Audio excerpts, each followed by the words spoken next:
Hey guys, it's me, Minecraft World, and welcome to episode 3 of Minecraft World on the Air. Oh man, let's get this show on the road because I am very excited for this. Whew! Alrighty. Um, Welcome to the G2K discussion stream. This one's a little bit more accessible than War of the Worlds, and also just because I don't know, I like G2K. And I have things to say about it, and I think other people will have things to say about it too.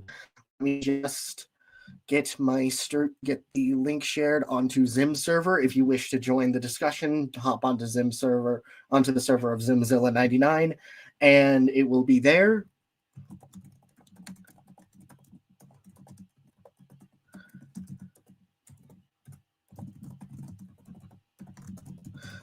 Discussion. But before I do, I'd like to say hi to those already in the chat. Hello, Antonio. Hello, Antonio. Dun dun dun. Hi, Zim. Yo, hi, Vic. Let's see. Hey, Alice. World generation loaded.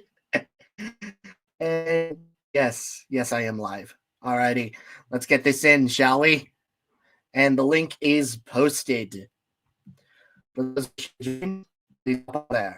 And then let me get to the people. Should be a few showing up in the bottom. We had a discussion that I earlier today in both Zim and Gojin server earlier. Yeah, I think that's going to be a bit pertaining to this. And first to the stage. Hello. Oh, hey, second. what's up? Hello. Hello, Hey, what's up? hello. How are you guys doing? They're good. All right. I need Michael, how about this time you were on your phone so you could have a better, talk? Shin is an amazing movie. We shall see in due time because I disagree. Hey, Vic, is it okay if I ask you something? Sure. Have you seen something I sent to you on prior chat? I saw the video you sent me. Yeah, I really think you'll like it. Okay, yeah, I'll be sure to check it out once we're done with everything here. Oh, As for me, if you guys are wondering, hello. I watched Zarotochi. Nice. Yeah.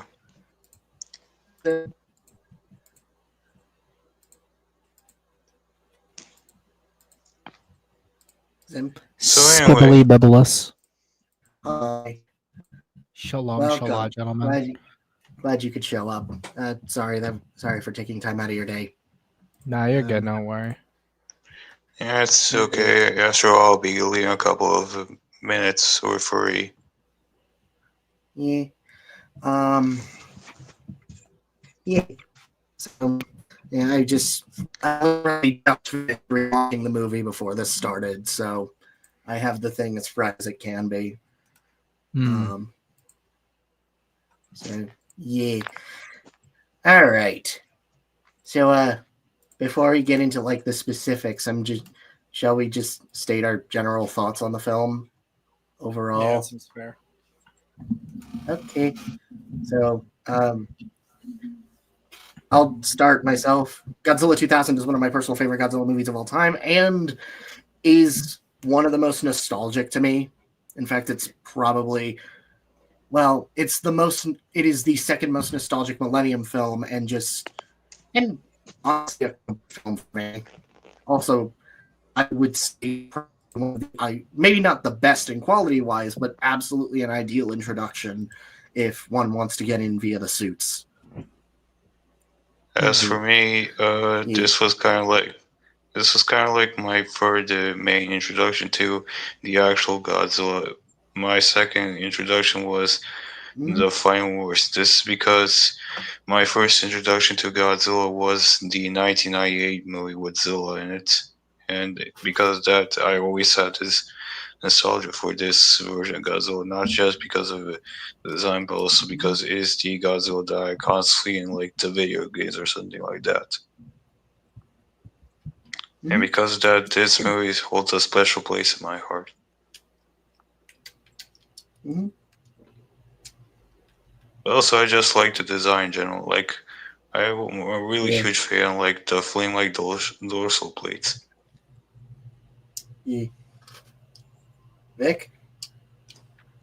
Yeah, I'd say I'm in a similar place. I've always really liked this movie, and growing up, it was amongst my favorites for a long time.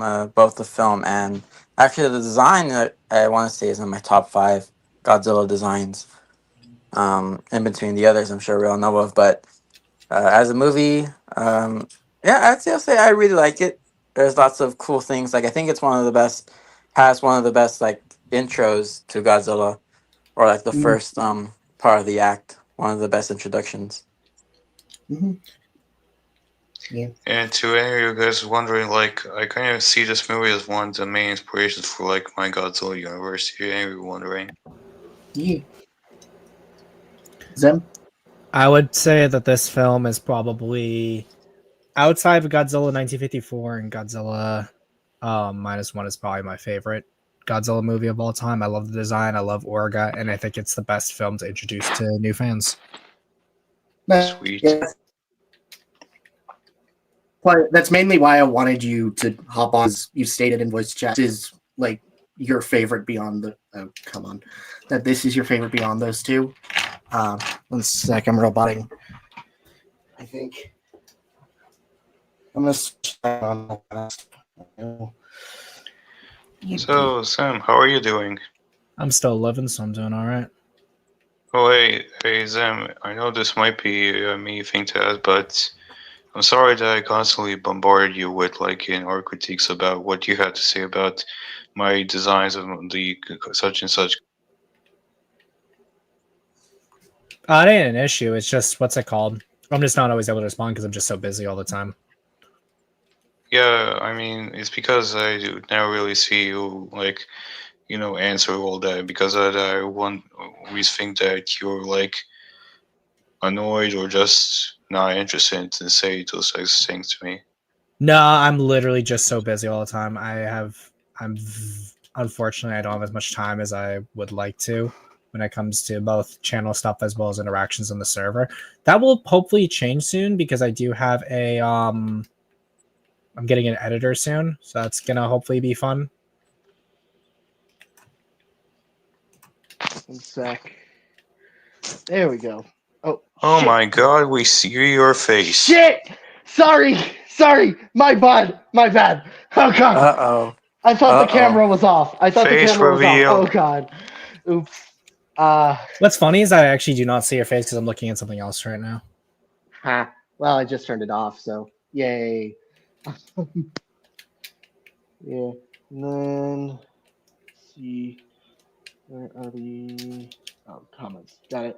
Yeah. Yeah, no, I think we're all relatively in the same camp with this film. It's like it's generally one of the better, or at least one of the more ideal Godzilla films when it comes to like starting, as well as just like in a way, it's kind of nostalgic to all of us. So at least for you, I gather, Zim. I mean, if you guys want to know, the video that Anu Europe made on this movie kind of made me appreciate this movie even more because of what he had to say about it. Yeah. Yeah, and he generally. Actually, I'm trying to remember what Omniview's thoughts on the movie were. He says like it is the. I remember He said that it was like the Godzilla movie, like it has all the trademarks, all the tropes and cliches you'll find in like every Godzilla movie ever out there. Oh, okay. I'm kind of vaguely remembering that now. Yeah, I gave his video a rewatch over the weekend, just to refresh myself, and yeah, that was his video was kind of what put into perspective a lot of my thoughts on the film, on top of the nostalgia and just rewatching the movie.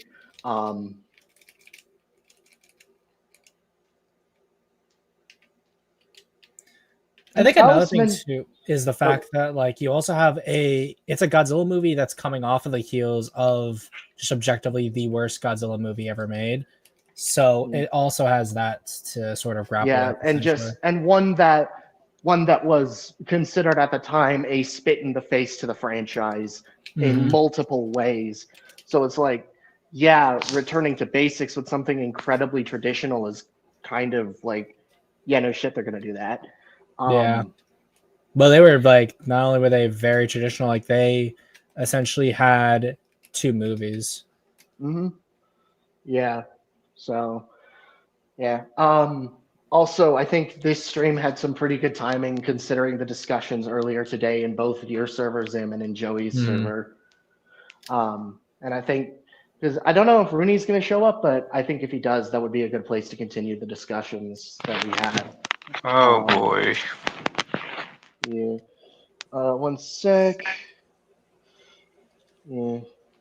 The human characters to me are nothing awful. They're just not that good either. The plot makes perfect sense. Don't get me wrong. And then the special effects look very solid. Yeah. Yeah. I mean, I guess we could start off. I guess we could start off with like visually how well this film looks, because like I don't really think there's any real problems that I Except for the CGI.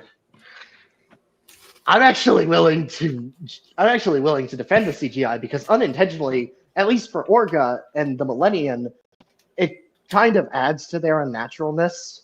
Like the early 2000s CGI being the way that it is, with the UFO just floating around all shiny like. Yeah, it kind of makes Orga look a bit more unnatural in comparison to like everything else. Well, I'd say also the fact that you have the shots like Orga's whole mouth thing isn't it's not traditional. That's CGI that they did over it. So that whole shot there is pretty impressive when it comes to CGI. The UFO is not bad. It's better in some shots and worse in others, although it does add to some pretty good imagery, like the setting sun where it's just completely red, and it reminds you a little bit of Guardian of the Universe is shot with Gauss over the toppled Tokyo Tower. My first thing, and it's probably because I did a rewatch of War of the Worlds. My first thought was like the 1950s spaceships from the 1953 War of the Worlds. Oh yeah, I watched the 2005 version. Yeah, but like in a similar way, you could also draw that other comparison. Yeah.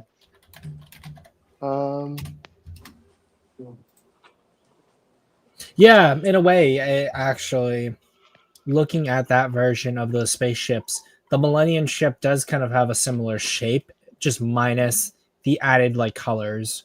Where I think it works as a decent translation of the concept because this is like transferring into a new millennium where like it's Godzilla leaving the 1900s. His origin was the 50s, so it's like it kind of works unintentionally.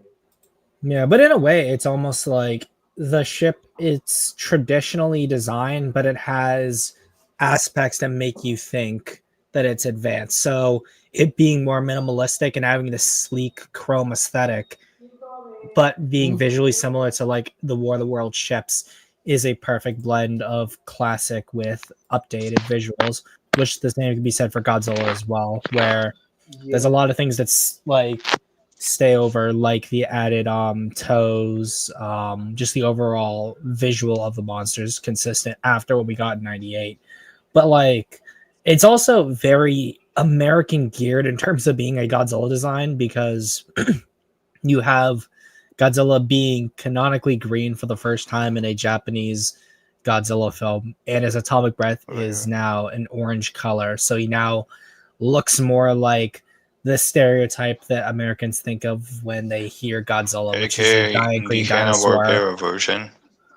Yeah. Yeah, I remember I had a conversation about the design a while ago where I compared it a lot to like the poster version, the 56 poster version of Godzilla, Like Mhm. this has that same color scheme, including the atomic breath. Um, but it's still also, in a way, it's sort of a blend of a Western stereotype of Godzilla and what Godzilla traditionally is, where he looks stereotypical, but he acts in a very uh, he acts in a very generalized manner instead of like the bumbling idiot. He's still pretty like, how do I put this? There's still some semblance of intelligence and character in there. He's not just like the dumb monster that he stereotypically was viewed as. Well, I think the thing is that like visually they're tapping into the stereotype, but because he acts so traditional with how people think Godzilla should look, but acts like fans who understand the material better know he should act, it allows both the casual and the more invested to both enjoy what they're seeing. Mm-hmm.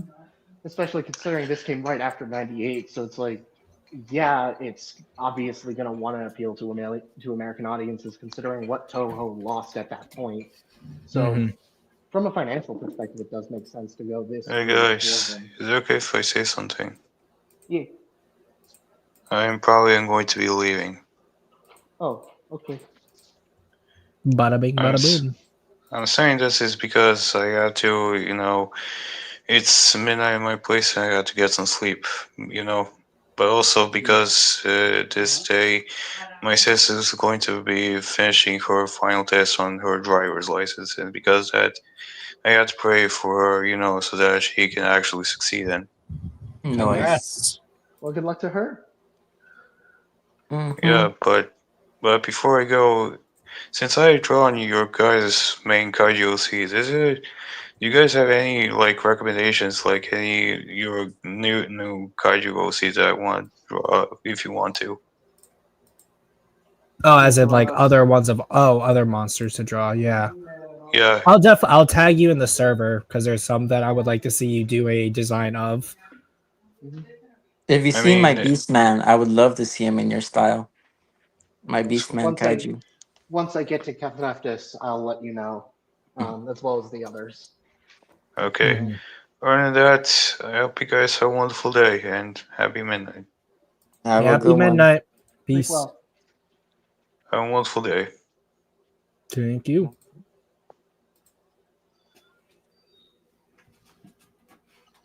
But yeah, and I think in a way the traditionalism is kind of a big strength for the film. While it doesn't exactly separate itself from the rest of the pantheon, it pantheon film like filmography. It still allows itself to stand on its own. Um, and I think that traditionalism also applies to Orga himself. If we if we may circle back to that design, I think this is I'm just gonna come right out and say it. Orga became my new favorite Godzilla kaiju beyond Godzilla himself. Dun dun dun. I love him. I love him. Oh my But daddy, I god. love him. Uh, I think generally I like Orga's design. I I often like wonder whether I would have been happier had we gotten the other designs, because Orga went through a lot of designs, a lot of which I actually really like, and they're very drastically different from one another. And that's one thing I think to myself is that what would that film have been had we got a different design? Because a lot of them I think would have taken a lot of bulk off of the suits, and we probably would have gotten a more dynamic battle. But I think for what we do have, I love Orga's design, and what he's been able to do outside of the film has been really great. He's cemented himself really well as part of Godzilla's pantheon of villains. And overall, I would say that I would like to see him appear again. And yeah, but although one thing I find interesting is that for the most part, if you look at Orga in video games and stuff, he's usually a pretty energetic brawler type who's like grappling and all. I But mean, if you're watching him in the films, though, he's very much like in pain most of the time and doesn't really know what he's doing, which I think adds more into the sort of theme that the Millenniums have after they inadvertently absorb all the DNA from Godzilla and have those unintended consequences of it. Mm-hmm. Yeah. Though even then, I would still argue there is some level of dynamicism. You still see him throwing punches, swinging around, and even jumping at multiple points. Well, he does the jump that one time, but like for most of the fight, Godzilla dominates that fight for the most part, and Orga primarily uses his ship whenever like the opportunity strikes itself. Yeah. Like he either uses the ship or I forget if it was before or after he transformed, but like I think the cables in the ground too, like to drag Godzilla It was around. before the That was before he transforms, yeah. Yeah, he pulled the Yeah. He pulled the cables. That was the start of the fight. Then he started swinging around. Beam attack. Godzilla knocked the spaceship to the ground. It started transforming, and then Orga. It's almost like, well, in a way, yeah, it is kind of tragic for Orga because when you think about it, it pretty much was dominating Godzilla for most of that battle before it transforms and outclassed him physically in the beam clash when they first like happened across each other. When they first fought. Granted, Yeah. that was when Godzilla really had no idea what he was up against. Then we have the final battle where it's like both have met each other, both are on equal ground, and Godzilla knows how to tackle him down. And then obviously Orga is inexperienced with his body, so it explains why Godzilla was mostly kicking his ass during the fight. And even then, Orga was still a tough one to keep down. Yeah, like, but the regeneration. It's mostly the regeneration because I do wonder, had Orga not taken Godzilla's DNA, would he have been able to put down Godzilla more convincingly? Because Godzilla actually gets knocked out for a pretty good span of time, and that's what allows them to gain his DNA and then transform into Orga. So had they decided not to capitalize on that opportunity to steal Godzilla's DNA, could they have done something more effective? But because at least from all their information that they had gathered from the planet, they realized Godzilla was the most powerful thing there. So they had no idea what dealing with Godzilla's DNA would have created. And that inadvertently led to their own downfall. Mm-hmm. Now that I brought up War of the Worlds, that's an interesting comparison. I'm starting to think of the two in comparison to each other because of the aliens' hubris, there's in some way dealing with a threat that they didn't even expect. It was inevitably their downfall, especially considering Orga in a way was kind of overconfident and used that regeneration as like a crutch. As the crutch. Like he knew Godzilla was not gonna take him down easy, so he thought he had the advantage, and that's when the eating stuff happened. Mm-hmm.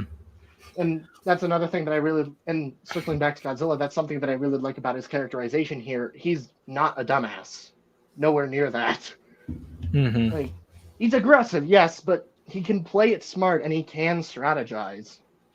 Yeah. I think another thing, too, is that speaking to Orga's hubris, that's pretty common when it comes to like alien invasion movies where you have the aliens with their super advanced technology dealing with humanity or a life form that they consider lesser than, and it is through their hubris that they make some kind of fatal flaw that the characters are able to exploit. And in Godzilla's case, it's an inadverted sort of thing that they were able to exploit, where they had no clue really that Godzilla's DNA would do that to them, because from everything they had observed, Godzilla's DNA was able to simply just regenerate. Yeah, it didn't have to them, it didn't really have transformative properties, and then once they did realize it did, it was too late. Mm-hmm. Oh my god. Spator, bring back Orga, please. I want to see more of him. Orga would definitely be a fun monster to see come back. Yeah, plus it justifies Space Godzilla easier, so may as well. But, still. I think another thing too that I appreciate, at least about this film, which it less has to do with the film and more just to do with the fact of when it came out, is that since we have Shinichi Wakasa still around and being actively a part of the community, you're able to get things like the new Bandai 2.0 Godzilla, which you're able to see in detail just how really intricate his design is overall. Like, I had that original Bandai, and I always loved that mold, but then seeing this upgraded version of it really puts into perspective just how much time went into making this design and just again how traditional but unique it is. Yeah, especially considering this was roughly a year after 98, like Mm-hmm. almost exactly. So like the fact that they put it this much effort into this good of a design this quickly, it's it's impressive. To Mm-hmm. me, I always saw Godzilla 2000 as the Godzilla in terms of design. Like whenever I thought of Godzilla, I would usually always think of like 2000 in general as like the face of the I Yeah. I character. wouldn't really I don't really go that far. I consider him as one of the poster children alongside 54 Haze and Titanus and now Minus. So Yeah, like I would say that that's definitely true. I know for myself when I was growing up, the faces for Godzilla for me were Godzilla 2000, Godzilla like Heisei Godzilla or Godzilla 90s, and then the original Godzilla kind of being mhm. the faces of it for me. Similar, I would say, like in a way for American Godzilla fans in the early 2000s. Godzilla 2000 is kind of like their Megalon in the sense that it was pretty widely available. And even after that film came out, there was so much merch that came around that had this Godzilla design on it. Yeah. Though it's both surprising and not surprising to me when I learned that it was a box office flop in the theaters. That's not Um, surprising for me. Like I would say yeah, that for the most part, as much as like I love foreign films and Japanese films, like effects wise, the suits are still really good. The CGI, and I think that's what a lot of people like who were watching American cinema at the time would be more focused on. Be like, oh my gosh, look at how bad the CGI is, yeah. and because Like of that, that's another thing. even in comparison to something like 98, which had Well, relatively comparable, if not debatably better effects at that time.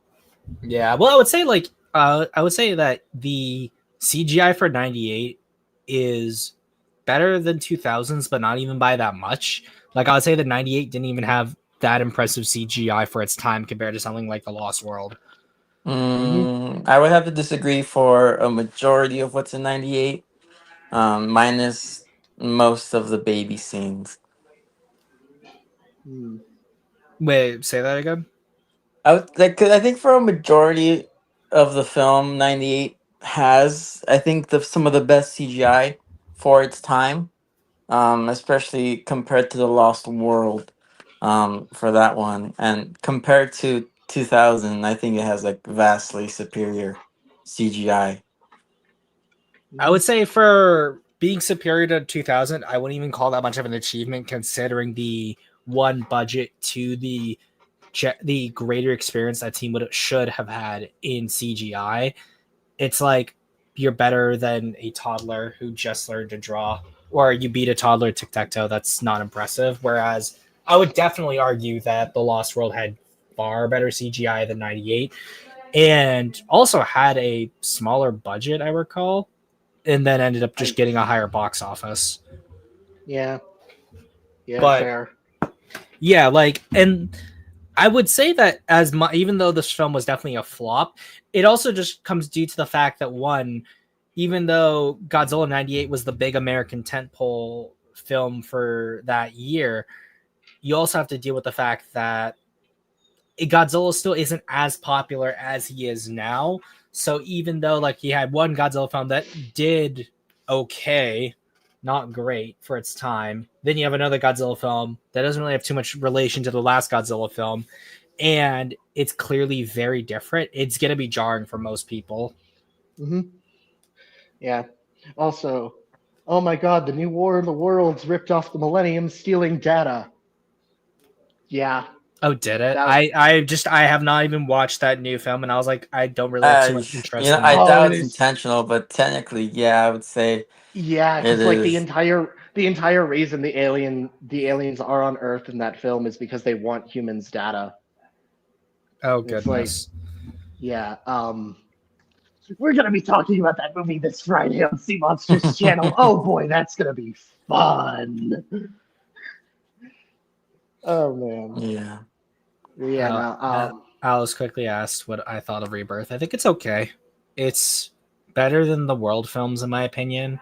I'd say it's comparable to Jurassic World itself, the first one. But I still think Lost World's better, and I'd say even Jurassic Park 3 is a better film than Rebirth. But I would say, writing wise, Rebirth and World are kind of on par for the most part generally. But I would say I liked Rebirth's effects more than any of the World films. Gareth knows what to do with his creatures. It's just he needs better writing. Here and there. Yeah. Circling back, I would fully believe Gareth's favorite kaiju here is Orca. Just because Yeah. constant designs. I would believe it. Well, it's also interesting too because 2014 in a lot of ways feels like an Americanized version of 2000. Yeah, like an extra Americanized version of the film. Yeah.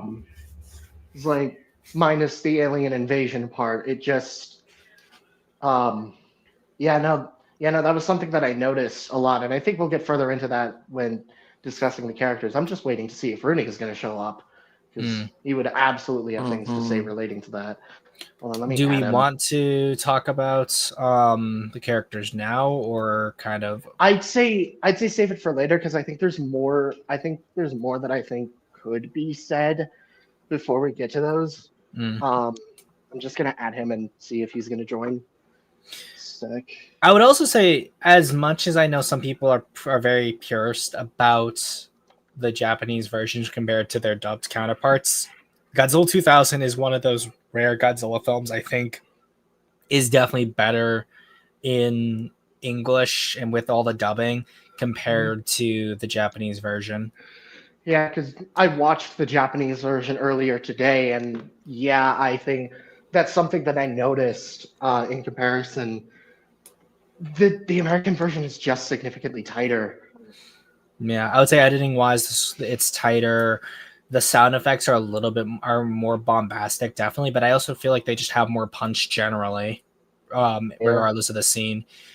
And it's very apparent in the final fight with Orca and Godzilla, where in the Japanese version, a lot of the impacts are very underplayed, whereas in the dub version, you have a lot more sound effects that go into selling hits and stuff. Mm-hmm. Yeah, I think the most poster child of that would be the roars. Like, the American version just uses the 98 roar, but even then I would argue it's a little bit more fitting, considering 98 has a very heavier and more prominent echo and weight in comparison to the Millennium roar generally. The Millennium roar is fine, I would say, but it's definitely, I would say... I'm not saying it's bad, I'm just saying like 98 kind of achieves what it was going for a little better in terms of what... When 2000 pulls off the roar better than 98.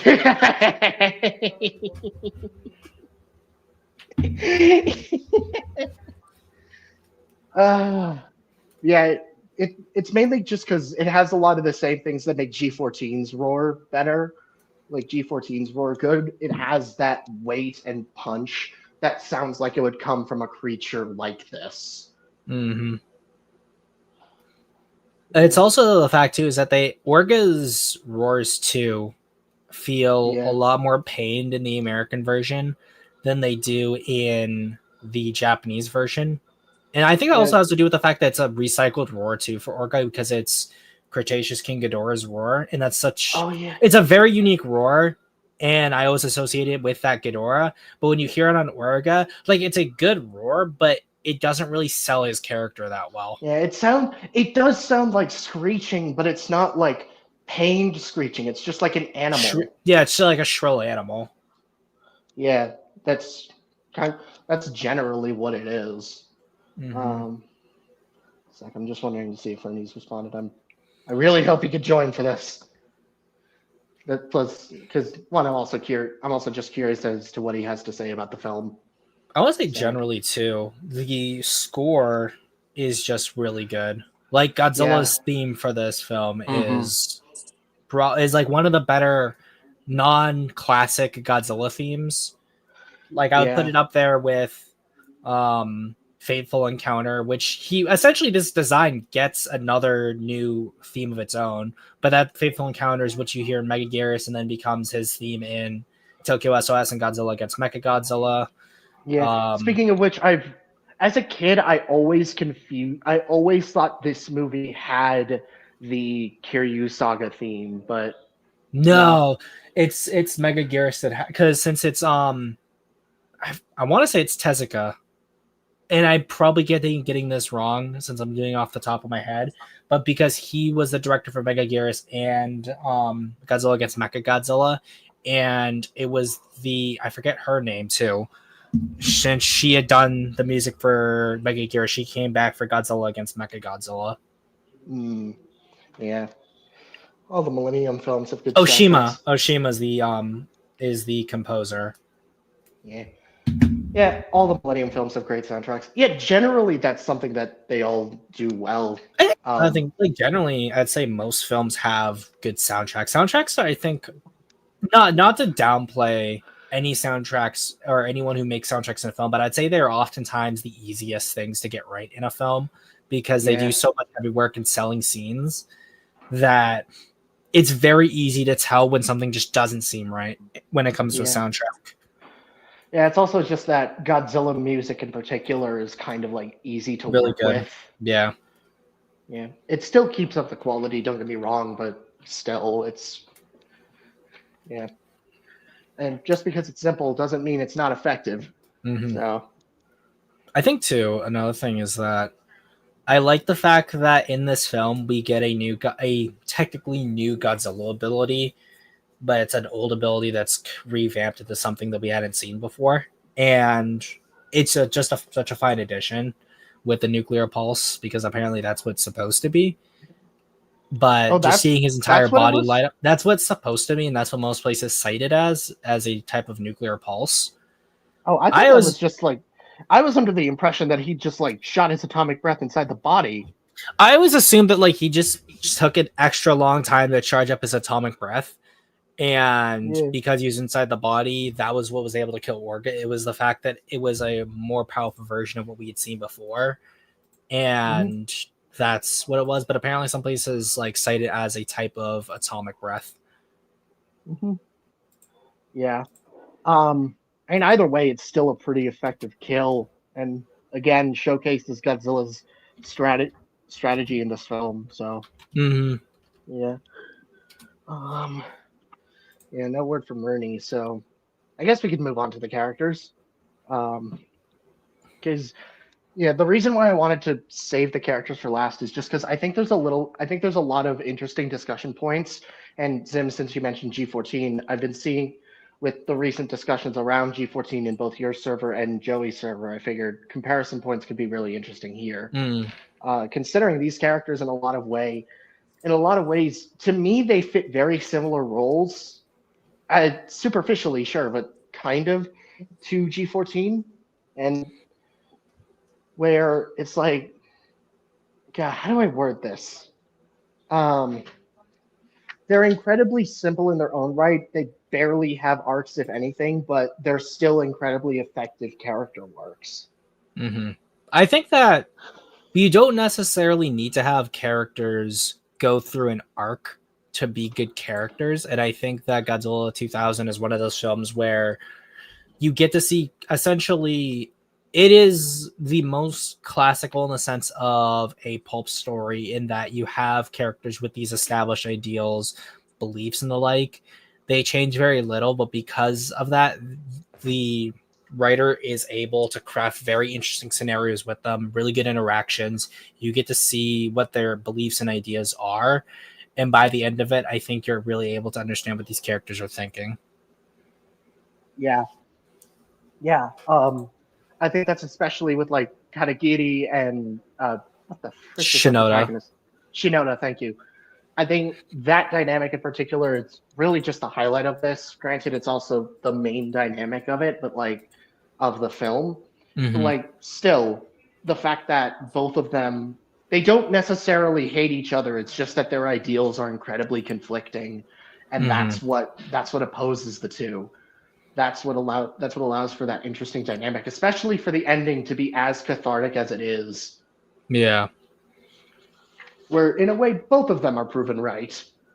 Well, I think the one thing I like about Shinoda as a character is that He's not exactly the same as Yamane, and I think that's also due to the fact that he doesn't need to. He's not put in the same situations that Yamane is, because at this point Godzilla is a known entity, but not a understood entity, and as a result, Yeah. Shinoda is able to make these theories that allow us to understand Godzilla better as a creature, but also are able to display his scientific knowledge. Because, Mm-hmm. and another thing I would say is that we also get to see, I forget the other guy's name. He's the other guy part of Katagiri's organization. Miyasaka, I think his name is. Yeah. Yeah. I like the whole dynamic that those two have, because we understood that all three of them had some interactions with each other in the past, but Miyasaka and Shinoda's relationship was obviously the best.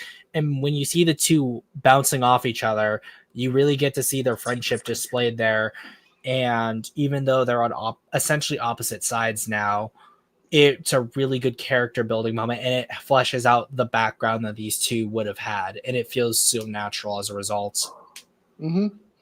I'd probably say it's a better version of the dynamic between Nick and the general character from '98, where it's like, Oh, Hicks and Nick. Hicks and Nick, where both are under very similar positions. Hicks is just in a more direct.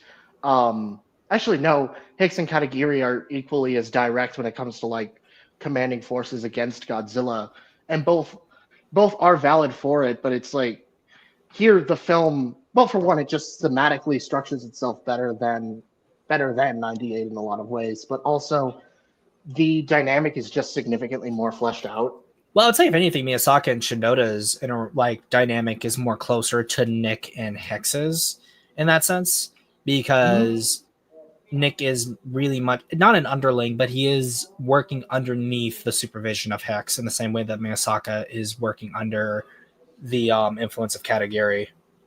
Yeah. Yeah. And then we also have like our Audrey equivalent, who again I would argue is just better in every way. Oh yeah, because she just doesn't do things that are just major contrivances or almost get people killed for like no reason. If anything, she actively goes out of her way to help people. Mm-hmm. Unlike Audrey. Yeah, Yuki's a really good character. I think another dynamic I love too is when Miyazaki and Shinoda are in the lab and she just sort of like leaves the situation and she just sort of says bye to him. I always read that as her just sort of understanding the dynamic between those two and letting them kind of do their thing while she steps away. And like I think it's a thing I like about her as a character is that she understands boundaries, but she also, when she wants to get hers, she'll get hers, but she doesn't overtly like do so much to where it's like you would actively be getting people killed against their will. Why have you done this? Mm-hmm. Yeah. And then obviously, like, was it Yuki, the kid? Io. Thank you. Io. I mean, she's just a tag along, but even then, there's still some level of emotion since she's the outlook at like how the GPF was it? The Godzilla Prevention Network. Oh, GPN. Thank you. Yeah, GPN. Like that's how she's the outlook of like the inner operations, as well as in a way a secondary emotional crutch. Mm-hmm. Well, I think too that since we don't have a mother in the picture for her level of competence makes sense given the fact that it is just her and her dad working on this, and because her dad is so accomplished in the plot, it makes sense that she also would be. It's not like one of those cases where you have a child prodigy that for some reason just knows how to do all these things without much No, you don't really you can buy into it. Like she does screw up and does act like a child, but also it's very clear that her dad has been teaching her. Mm-hmm. So, but there's also cases too where she just acts like a child because she's obviously concerned for her dad during the bombing scene too. Yeah. So it's not like apathy or just like, he'll be fine or whatever. It's like it's a natural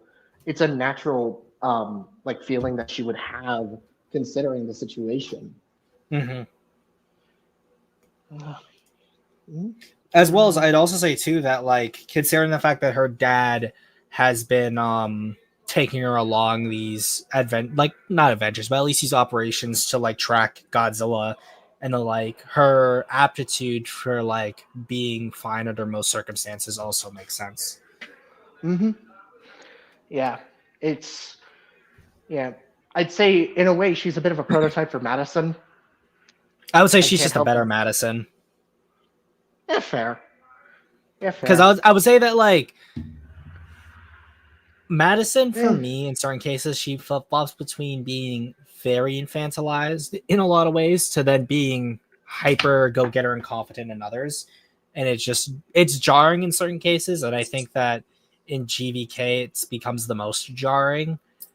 Mhm. But yeah, I'd say for Cottam there was at least some natural thing in there, even if it was a bit, um, even if it was a little bit messy in retrospect. I'd still say there was some level of naturality to her actions.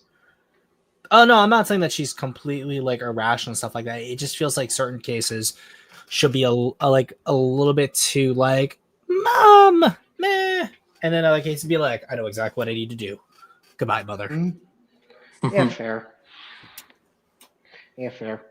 Like with EO, there is that balance, um, in there. Especially, I also just generally like her dynamic with God, I forgot the news lady's character again. Yuki. Shit, Yuki. Thank you. Um, yeah, I also just generally like the back and forth that they have and how it's paid off during the building sequence. Mm-hmm. Well, it also like definitely it does have a kind of found family feel to it because Yuki does sort of fill the role of a type of almost mother-like figure for her. Mm-hmm.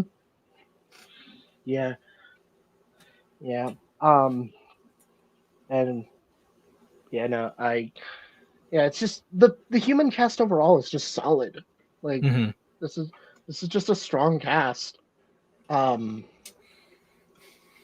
Very likable, very endearing.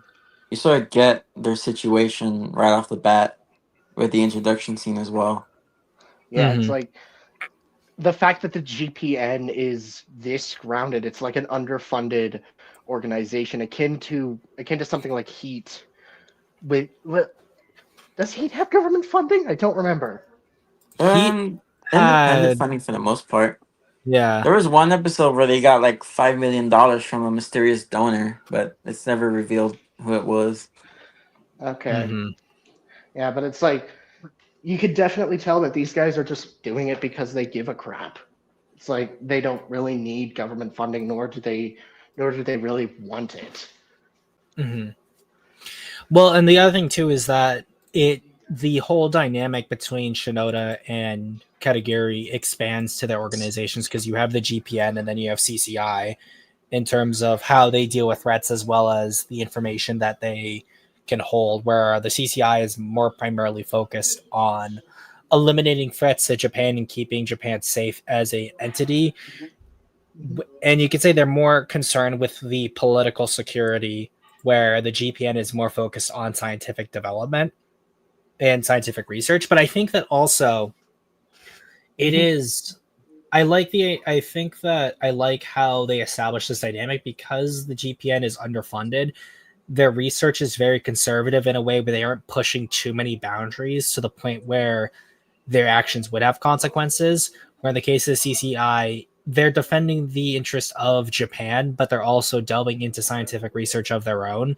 But because they are more funded, they're able to be more daring and overt with how they do their actions and like commit to things. And as a result, it's their actions that release Orga from the deep.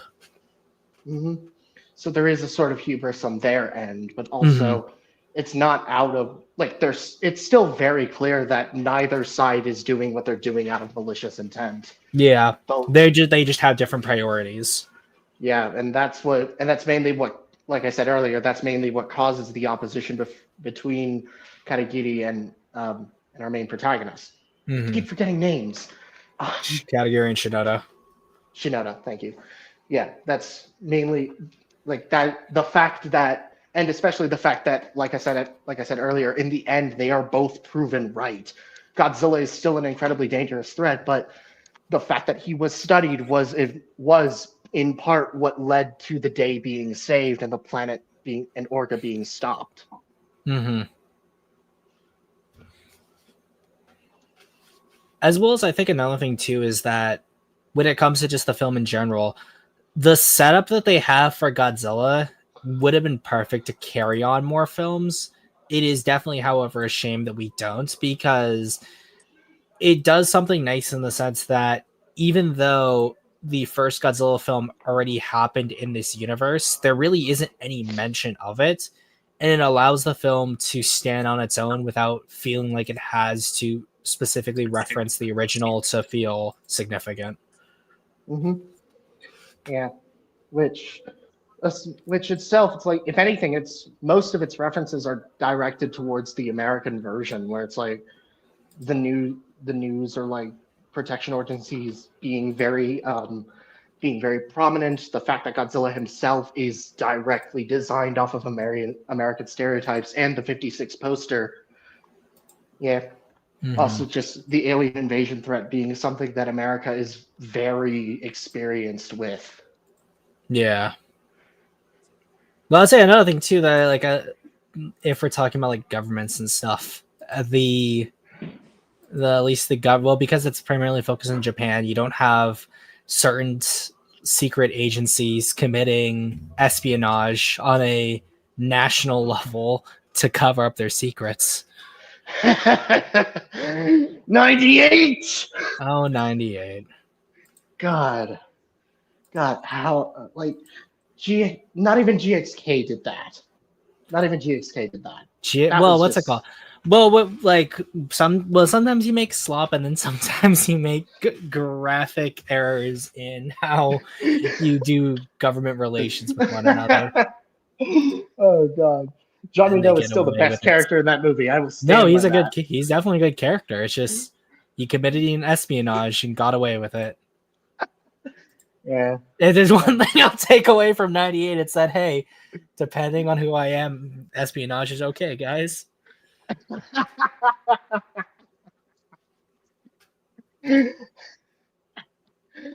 Oh God. Half the stream has already been, like, 10 minutes of the stream is already bringing up 98. Well, because it has to be done. I mean, it's like, it's not irrelevant considering the history of G2K, so. Well, yeah, I mean, if we're really thinking about it too, let's also consider just his the initial concept arts for his design. Like that, the whole designs we see for him very much speak to the fact that 98 was on the brain. Mm-hmm. Yeah. Orga's face was modeled after 98. Mm-hmm. Really? Yeah, so they could see the Japanese Godzilla defeat the American Godzilla. And then they would do it again 5 years later. In the best way possible, because then it became official. Oh my God. That fight. That scene is still good. That scene is still absolutely hilarious. Yeah. And even then, Orca still is better than Zilla. Even though I like Zilla as his own character, not as Godzilla. Mm-hmm. But well, actually, since I do have it up right here, I can do this. Let me move that out of the way. Zim, do your worst to 1998, and I will join you. Do your worst to 98. Good. Thank you, Alice. This is why we appreciate Alice in these establishments. Yes. Oh my God. But I'm going to share screen right here because I do want to talk at least about some of these designs for Orga. Let me know when that's shared. Done. There we go. Oh, it's going to do it like that. Okay. So there's this design here that if it will allow me zoom in closer. No, it won't. Oh, there it is. There we go. I have to do it the old fashioned way where I have to do it like this. And now everything's all big. Yeah. And there's this design here. There we go. That looks a lot better. And I want to go over just the designs that look very different from his final look.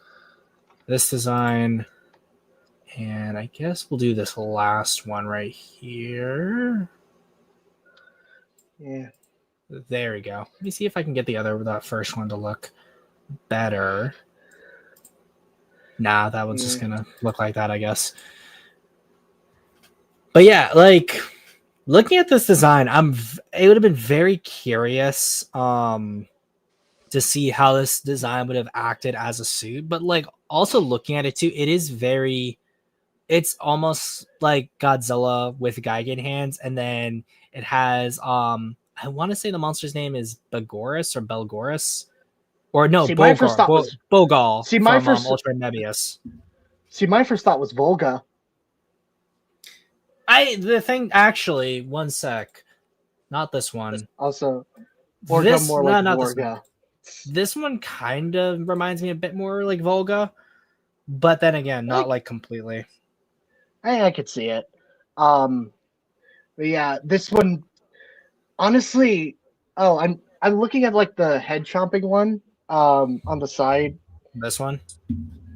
Other side. This like, one? That one. You know, it's like the fins are closed. That would have been really interesting, especially considering how like Orga is defeated if they were to go that route. Like, but then you also have him flying too. It's definitely interesting what they might have done. But yeah, it is Bogal that it reminds me of. Let me show this monster because it looks like the whole like body mouth thing is very much this monster Bogal. Yeah. Ultraman. Yeah, from Ultraman Mebius. It's this monster right here. Specifically because it does this to Twin Tail and Gudon in one episode. Where I'm like, yep. Feels very similar. Yeah, right there is it's eating a Sedora, and then that's right before it kills it eats the Twin Tail and the Gudon there. Yeah. But nope. Still, yeah. This and this just. I can see it. Mm-hmm. Yeah, I could see it. And then you obviously have the Godzilla design traits, which carry into the DNA thing. Even like right here, someone else noticed it too. Yeah. Yeah, no, I could see it. All you really need to change is the hands and head. That's it. And give it a tail. But no, she does have a tail. It's just like a more like thin rat-like type of tail. Okay, so change the hands and head, and there you go.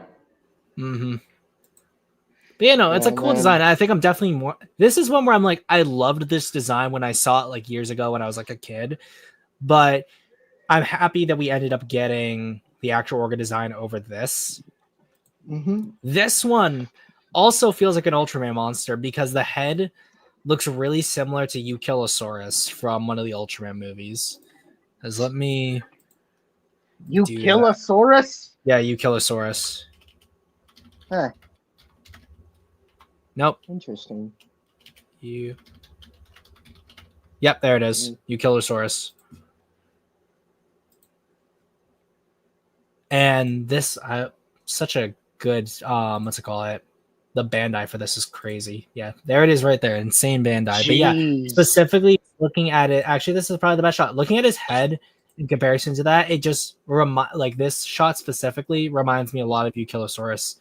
Not to mention with like the oversized arms as well. All of it just screams like a very similar design methodology was done here. Yeah, though another one, looking at this, another one that I think of is Nosferodon, weirdly, from Titanic Creations. Oh yeah. No, I know which one you're talking about. I think I thought you were thinking of another Ultraman monster, but no. No, I think it's the head that reminds me of him, and the body shape. Kind of, because we can probably look at Nosferatu. It's from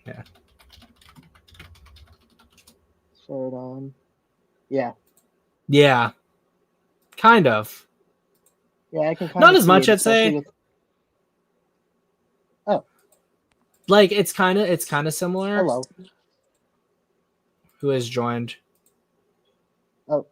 Kuru is in Kuru's in chat. I was about to say if Black joined, I was gonna be like, oh look, the black one. Yeah, no, he stated that he hasn't seen G2K in a while, so he probably wouldn't have much to add. I mean, Rooney, you could still join if you want. So, Yeah, even funny enough, as we're looking this up, there's an Orga right here. I need to get an Orga figure. One of my friends, he gave me one for like a really cheap price. It was an old Bandai one. I'm super grateful for him to giving that to me. Yeah. Hiya, give me an articulated Orga, please. Hiya, give me a articulated Odo Island Godzilla and my life is yours. And a 94 in Godzilla. 94 in Griffin. Make it a 2-pack. I will take the 2-pack. Super 7, do it. You won't. Now, I want Super 7 to do a Kaisei Goji. That'd be cool, too. Yeah. I love how Blackgree's like, there is no way there's a dinosaur called Eukilosaura. But this design, too, for Warga, very much more alien spaceman inspired. Yeah, that looks like Volga. That looks like a prototype for Volga. But speaking of which, in War of the Worlds, he's got the 3 eyes that could be all those 3 different colors right there. Same thing with all of these. Yeah. I swear to God, War of the Worlds was an influence for this movie. You cannot convince me otherwise. I feel like War of the Worlds is definitely like an influence for almost any alien invasion movie because it's just so iconic as an alien invasion story. Yeah, I mean, it was the first. So, personally, for me, Godzilla 2000 is more so taking a lot from Independence Day, if anything. Sure.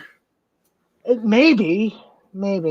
Possibly. Maybe with like how the UFO fights or like acts. Yeah, with the shield and stuff. Even more, there's lots of shots that are like recreations or homages at best.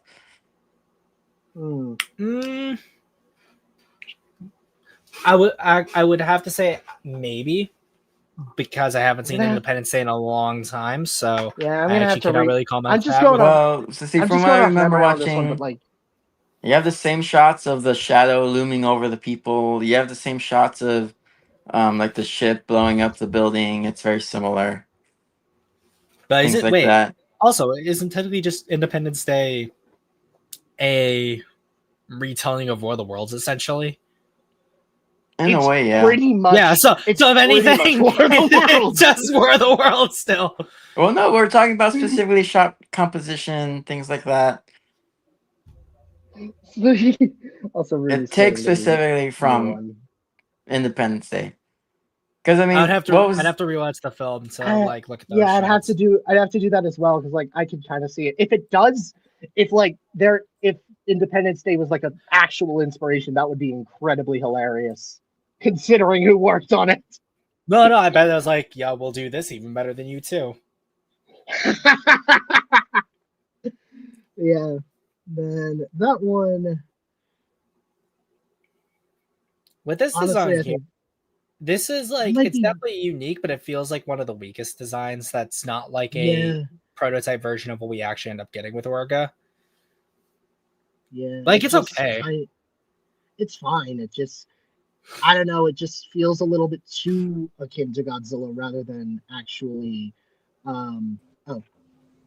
It insists upon itself, Lois. It insists upon itself. Minecraft World Pat casually just not remembering what I said to him. Which is? I said I was going to be eating dinner. You can eat dinner and be on stream. I do it all the time. I'm making a goddamn pizza. I do that all the time. Same here. I've done it before. Got to eat pizza, eat, and then stream. I'm probably just... rinse, repeat. Yeah, well, I mean, it's not as simple for me to do. I guess I'd have to bring the whole goddamn thing into my room. Exactly. Got to do the pure manly boy core thing to do and bring the whole pizza into the room. I mean, I've done that before. I've got my. So I guess. I'm. What was that? What was what? Rooney was just on the bottom of the screen for like a second. Yeah, quoting War of the Worlds. Woman gets blown up. Damn. Real and God, Oh think god, we're that gonna have to movie kill hurt. I think we're gonna have to kill this guy, Rooney. Ah, dang. That's just Rooney to you after the Monster Hunter debate. We're gonna have to kill Vic. Huh? Yeah. Sim, we're gonna have to kill this When guy. are we doing? Aw, When are we dang. doing that intervention?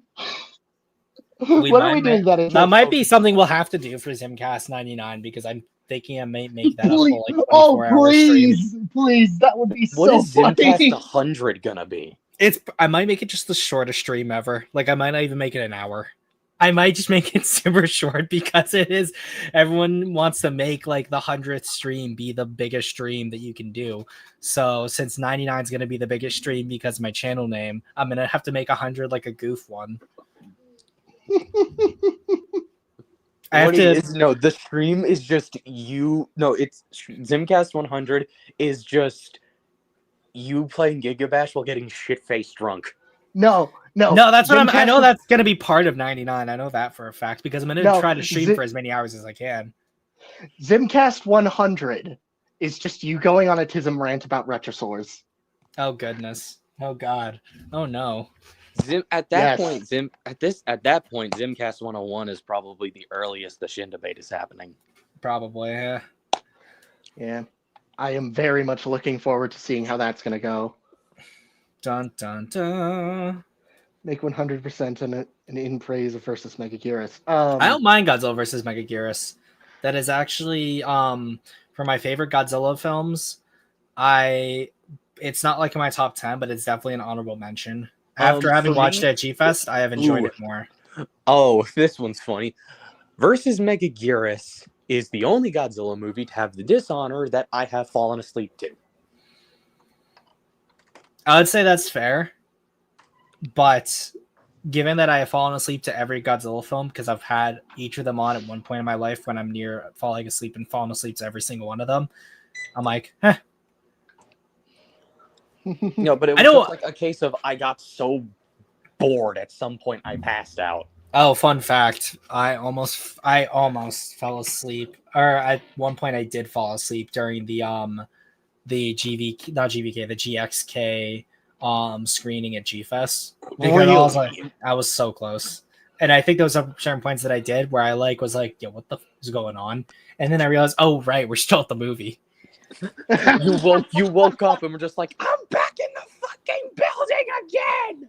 No, I think there was at least one point where I had fallen asleep. Everyone was cheering about something, and I was like, what are you guys cheering about now? That's gotta be so like disorienting for like 5 minutes. No, like it wasn't bad. Like, given the fact that I've been to G-Fest so many times and I've just never like gotten like annoyed with the clapping and stuff, it was just like surprising for me. I was like, okay. Yeah. No, I mean, it was late in the night, so I don't really blame you. Plus, you were doing a lot of things all day, so it was late at night. It's one of my least favorite Godzilla films. I'd been doing a lot of stuff earlier, so yeah. yeah. I guess I will go ahead and give my thoughts on G2K since I'm here. Okay. I think this is it's up there as one of my favorites. Not top 10, but definitely top 15. It was also the Meyer Goji as a design is particularly special to me because I remember specifically when I got into Godzilla, I was watching specifically like some kind of video with Godzilla 2000 in it. Was it a montage video with something like 3 Days Grace, Breaking Benjamin, Linkin Park, or something like that? Someone playing Godzilla on it.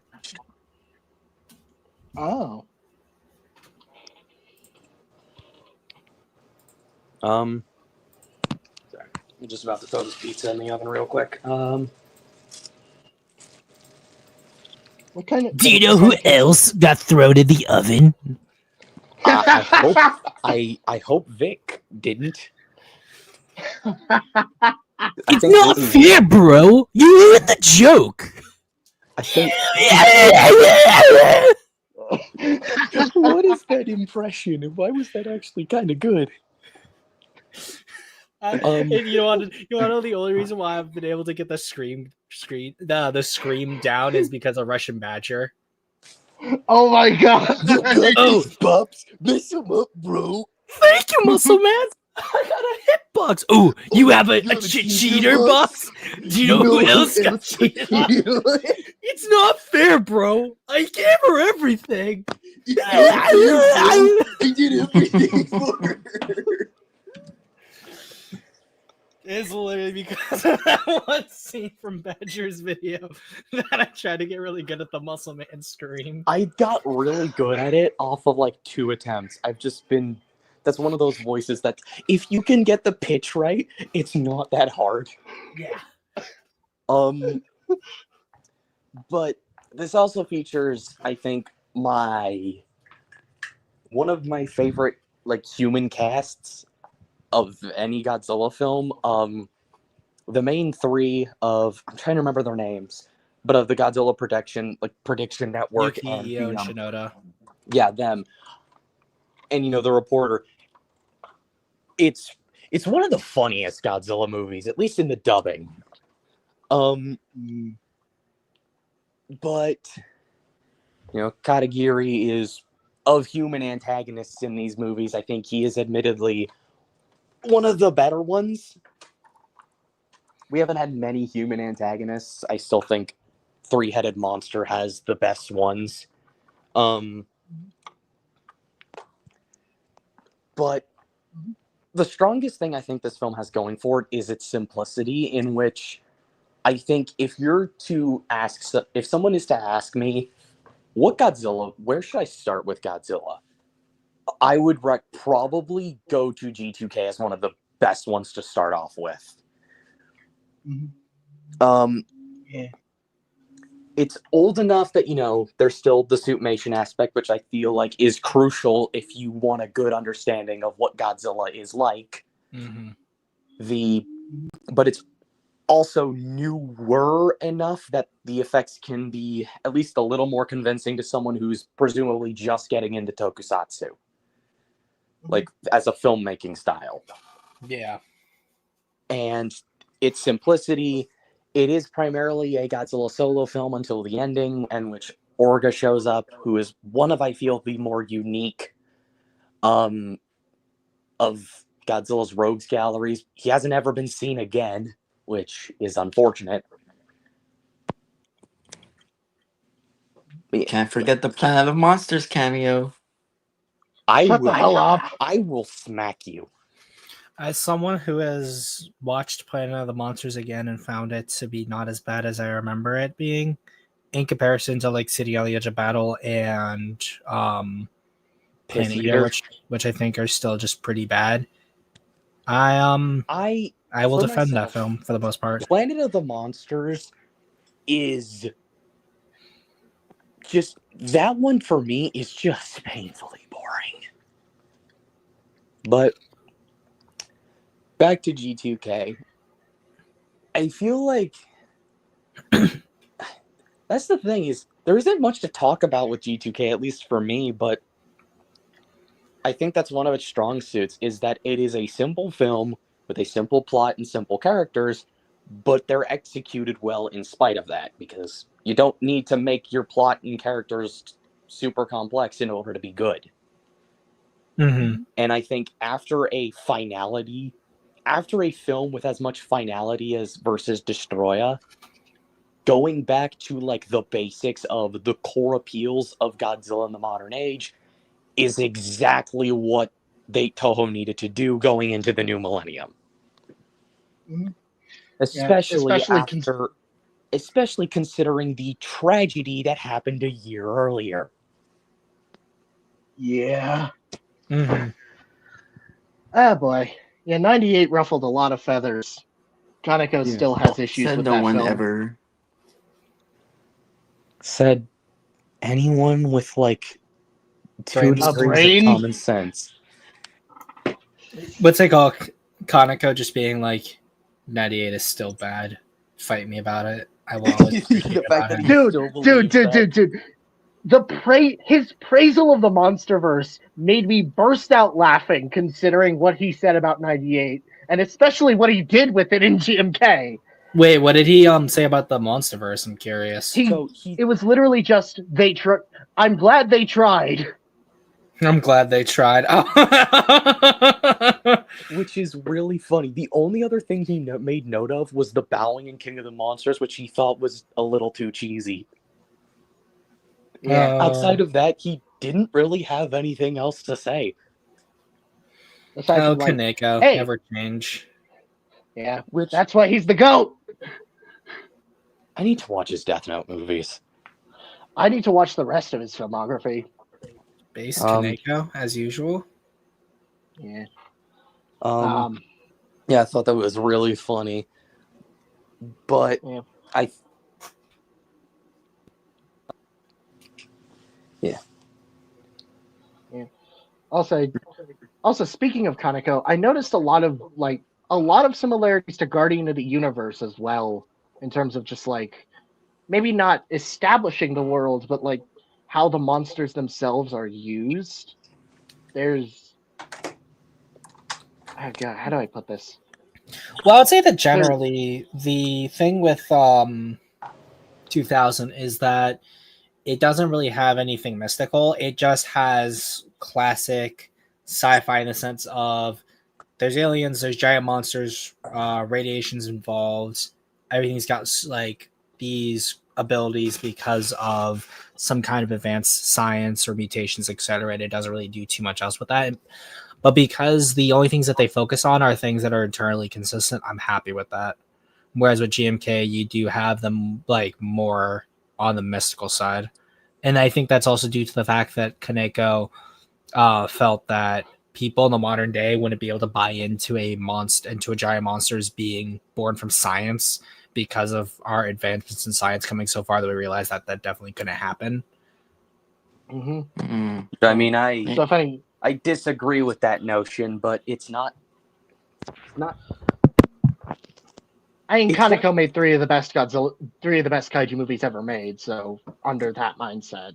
So it's not like yeah. Well, it's one of those things where it's like I don't disagree with his assessment. I just think it's unfortunate. I guess would be more my stance. To me, I think it's like I see where you're coming from. It's just I feel like you're devaluing a lot of the capabilities of suspension of disbelief, especially considering Jurassic Park was able to do something very similar to Godzilla by adapting its plot into a modern scientific understanding.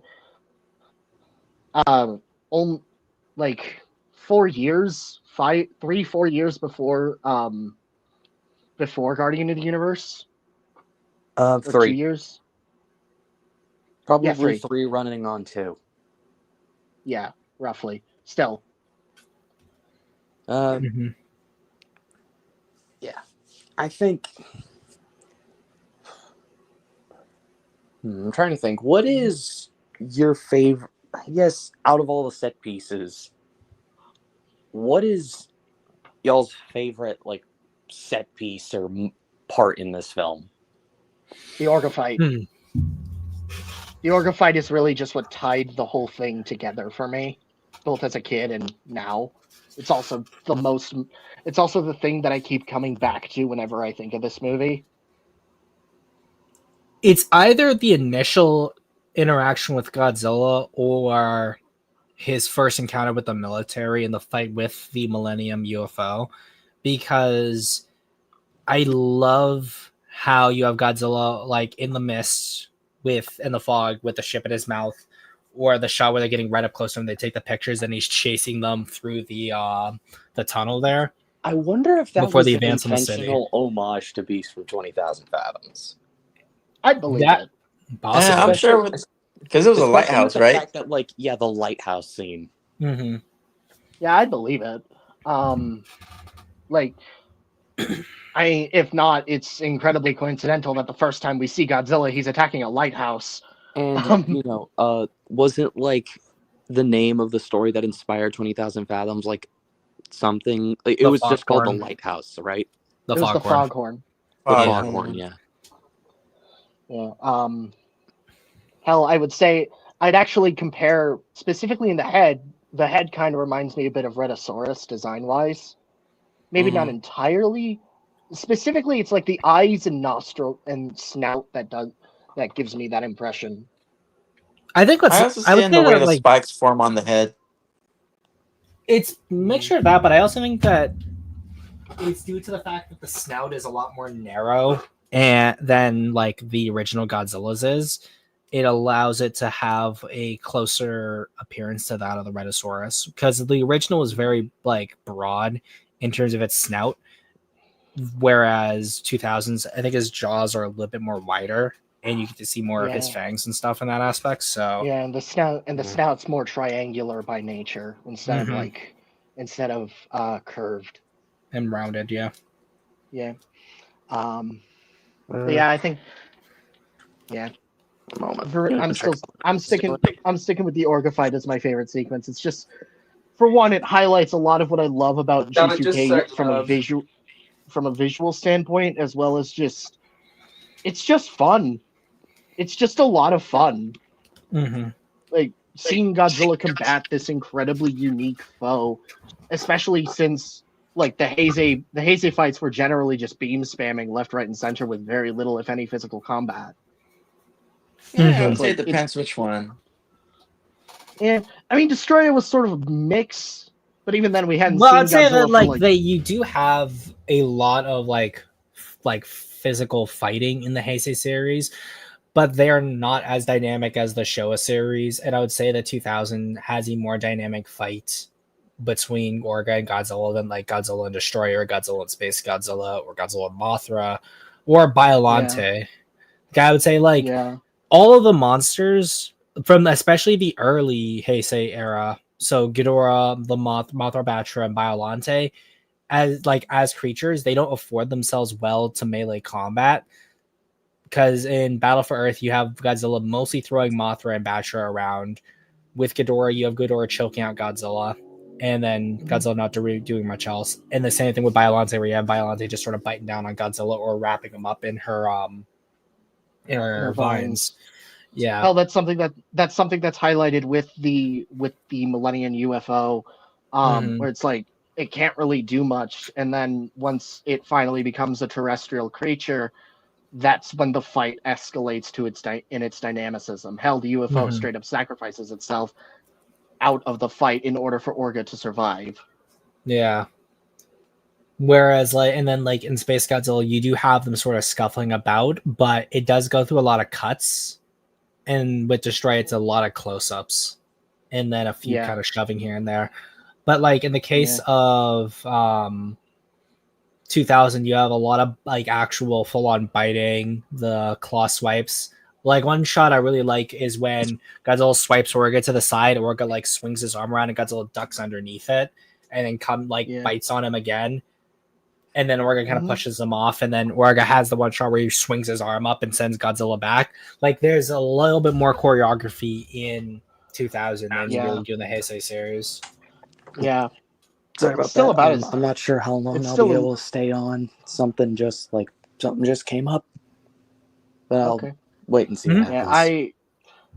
Since we've talked about the movie a lot, I'm probably gonna see if I can wrap this up in 20-ish minutes.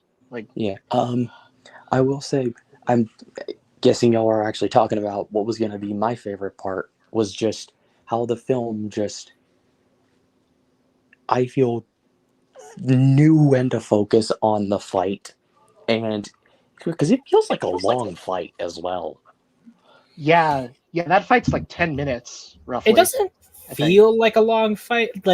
One fight that feels like a long fight is the Space Godzilla fight, but that's a long battle. That one is just I would argue that one's one a straight up war. Mm-hmm. Yeah. But in the case of 2000, you have the first initial fight with the UFO, which is visually different from the fight with Orga, but then it's also broken up with the reveal of the Millennium's first design, more understanding of what it is that they're actually trying to do, and as a result, it doesn't feel as monotonous. Yeah. So like each different section of the fight is separated from itself, allowing distinct choreography to engage the audience.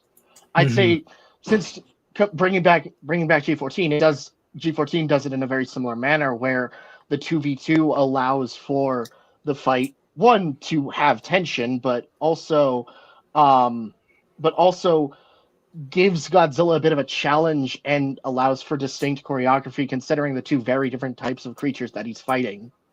Mm-hmm. Well, I'd say even another thing too is that I would say that the fights between the UFO and Godzilla and Orga are split up more distinctly than the Mitos fights, where it's you have the 1v1 and then the 2v1. But I think that works to 2000's benefits because we get a break between those two fights, and they're also so very different from one another that it doesn't feel like just one continuous long fight. Mm-hmm.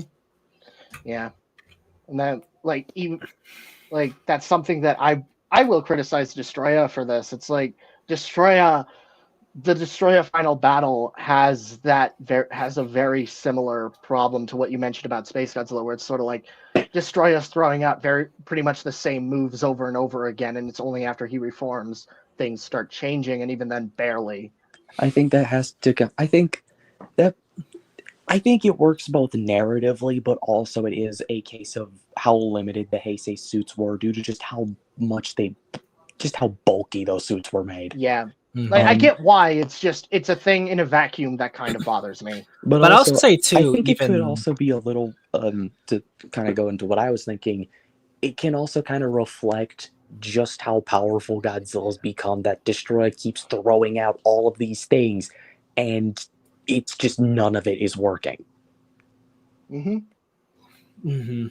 But I'd say too, like another thing is that there's several moments where it feels like Destroyer finally ends up dying, but then comes back, because you have the one where he like falls over, explodes, and they're like nothing, like not even Destroyer can do anything against Godzilla, and then Destroyer comes back, Destroyer's defeated again, and then he becomes the crabs. Godzilla defeats those, and then Destroyer comes back again before he finally dies. Which I don't mind. Like you get to see more of like those two monsters fighting, but it has a similar issue to Space Godzilla in that aspect. Yeah, though I'd say, again, as Kuru said, it's better than Space Godzilla partially because of the meta-contextual narrative, where it's like the fight going on for this long makes sense in context, in the cultural context of what what GVD is trying to be. Black Rooney says, "Why did Heisei Gamera suits get around it while Heisei Godzilla suits couldn't get around it?" I'd say it's due to the fact that Kaneko, when he was hiring suit actors, he also hired people who were a lot smaller. So the suits were on average smaller than your Godzilla suits. Heavy. It also comes from the build. The Heisei suits were very I don't imagine material may have been different, but it just comes down to a lot of different things. The creature designs didn't lend themselves to well choreographed fisticuffs, and and I think I would say just better like shot composition too, because I would say that like the one example where you really see the Gamera suits moving more rapidly than the Godzilla suits is in Guardian of the Universe, because for the most part in Legion, a lot of it is close-up shots with Gamera trying to stop Legion from moving, and Legion, because of how big she is a very static character. I would say similar to like King Ghidorah or Biollante, and I would say that like Biollante is for the most part on par with how Legion is in terms of how they're portrayed. Yeah, and then with Iris, it's yeah. pretty much Destroyer. It's pretty much Destroyer in terms of how they move. Iris is probably the closest to a Heisei Godzilla suit in their movements, because for the most part, that fight with the suits is mostly Iris stabbing Gamera and then pushing him through the subway station. And then other shots, it's mostly Iris being pretty static. They barely throw any punches, if anything. Yeah. Most of it is a shoving match. But I would say like most of the fight most of the fights that you see between them is CGI, I would say. Sorry, was Yeah, just went it's like to do some went to go take care of the pizza real quick. What are we talking about now? Mm-hmm. Mhm. No, we're just talking about comparing Heisei locomotion of Gamera the to Heisei suits. Godzilla. Yeah, I would say, yeah. and even like the other thing too is that the Gamera, especially Gamera 3 suit, that is probably the most lumbering Gamera suit you see, and that is very Yeah, it The is. reason why is it's not because like they just didn't for whatever reasons, because they physically couldn't, given how the suits were designed. Like, Mm-hmm. one moment. Yeah. What I'm Probably trying to from say what is I that the remember season of Heisei seeing, I Gamera. think What I'm trying like to my say is that the favorite season of Heisei Heisei movie is Gamera movie Mechagodzilla allows 2 because of for how the fights are in that one.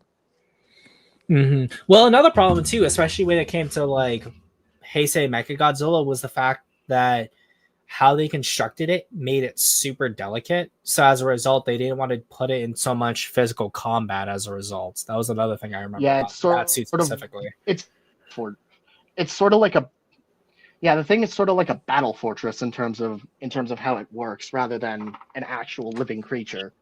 Well, I mean, like that suit is more capable it- of like throwing hands than like a lot of the other Heisei suits were. But I think if I recall correctly, it was because of the material that they used, and that they didn't What want it suit are we getting talking damaged. about? Mechagodzilla 2. Yeah, Zim's right. The Mechagodzilla 2. Mechagodzilla 2 suit was especially very fragile.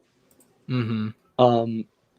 But I guess, yes, I think y'all have pretty much been able to explain the reasons why. I'm really concerned with what materials they used and why they used it. Well, I don't know the materials exactly, but the why was to get like the metallic look on Mechagodzilla 2. Yeah. I know that was the reason why Mechagodzilla looked the way he was because of the materials that they used, and I'd say that like they definitely accomplished what they were doing in terms of giving him that metallic sheen, but that did come at the expense of the movement there. Which I doubt would have the fragility of the suit.